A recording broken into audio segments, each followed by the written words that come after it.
দুই চারজন মা মনে মনে ভাবছি দাঁড়াতে বলতেন তারা ডিজাইনের নাচ দেখা, দাঁড়াতে বলছেন না বড়িদের দেখা। কিন্তু কি করবেন, দাঁড়ালে অসুবিধা হবে। তাছাড়া অন্য জায়গাতে তো এই গানটা গাই, গানটি যেখানে গানটা গাইছিলাম না, দুই চারজন মা তো দেখছি হঠাৎ করে একবারে আসলে একজন বয়স্ক প্রায় 70-75 বছর বয়স, ভারী শরীর। আমি যে বলছি হ্যাঁ গো, বিশ্বাস করবেন না, জিজ্ঞেস করুন, একবার চুল খুলে একবার আস্তে আস্তে একবার পাগলের মধ্যে চলে এলো আর নাচতে শুরু করলো। ওর দেখে দেখে আবার সবাই নাচতে শুরু করলো। আপনার সবাই হাততালি দিয়ে নাচুন। আনন্দ, যে আনন্দ করবে তার সারা জীবন আনন্দে থাকবে। আর যে আজকে আনন্দ করবে না, কাল থেকে স্বামী স্ত্রীতে কি বুঝলেন, মাঝে মাঝে হয় নাকি? আচ্ছা কিছু মনে করবেন না মায়েরা, এইদিকে এইদিকে হাতুন হাতুন হাতুন রাধারে নয় দেবে বলে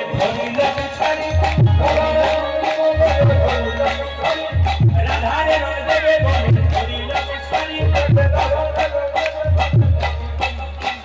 রাধারে নয় দেবে বলে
যেভাবে হেঁটে সেটে বসছেন, আমি আজকে 3টে পর্যন্ত গান করবো, রাজি আছেন?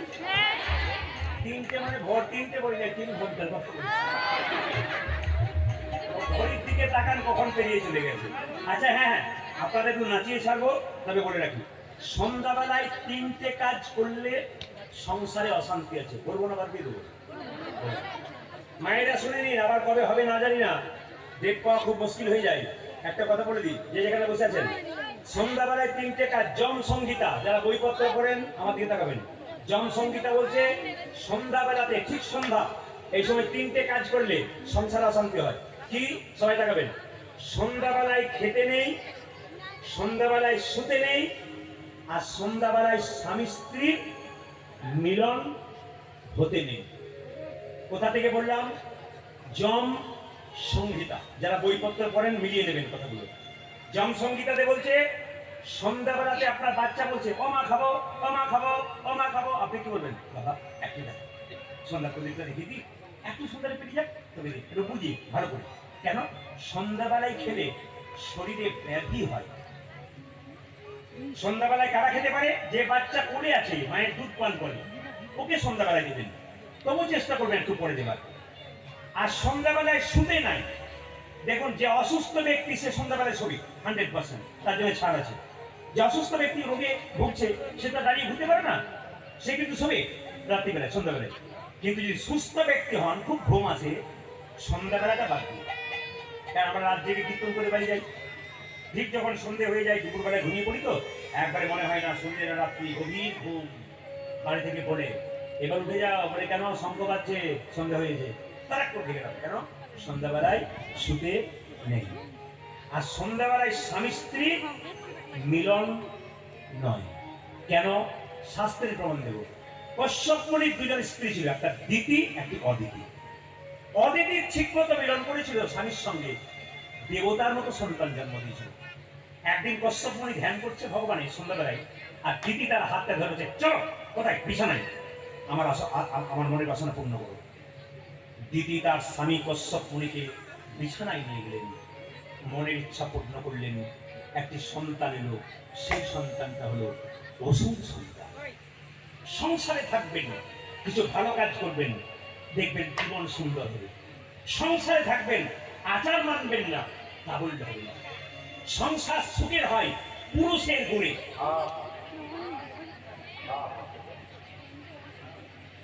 আপনার উত্তর দিন। আমরা জানি না। পুরুষের গুণে। বাবারে, যে ঘুমিয়ে পড়েছিল সে আবার মরার মতো তাকাচ্ছে। সংসার সুখের হয়, বলুন, সংসার সুখের হয় রমণীর গুণে। গুণবান স্বামী যদি থাকে তার শোনে, এক হাতে তালি বাজে না। আচ্ছা মায়েরা, সংসার আমরা করি নাই, আমার বাবা করে নাই, আমার মা করে নাই, সংসার পাতা ছিল। কৃষ্ণ ভজিবাদ করে জীব সংসার আইনু, নিচে মায় বদ্ধ হয়ে বৃক্ষ সময় সংসার কিন্তু আমার ছিল না। আচ্ছা, কে কে সংসার করেছেন হাত তুলুন। এত শোনা, এত বললে শুনলো যে আমরা সংসার করি নাই, সংসার পাতা ছিল। কে কে সংসার করেছেন? হ্যাঁ, কে কে সংসার করেছেন? করেছেন? আচ্ছা, যারা করেন না তারা ব্রহ্মচারী নাকি? कोई नहीं संसार किया, सब सन्यास बन गया क्या? अरे हाथ तो उठाई भाई। मायरा, সংসার আমি করি না, আমার বাবা করে নাই, আমার কাকা করে নাই, দাদু করে নাই। সংসার পাতা আছে, আমরা আসি আবার সংসার থেকে চলে যাই। তাই আপনাদেরকে বলে রাখি মায়েরা, এই সংসারে কেউ কারো নয়, এ সংসারে কেউ কারো নয়। এই যে দেখবেন, আপনার স্বামী যদি 10 দিনের জন্য বাইরে যায়, কত চিন্তা করছেন, কত ফোন করছেন, এখনো এলো না বলে, এইদিকে এইদিকে। কিন্তু স্বামী যেদিন বাড়ি ফিরে ছপ্পর খাটে শোয়ালেন, কত আদর। বাবা ওখানে শব্দ করো না, ওদেরকে কি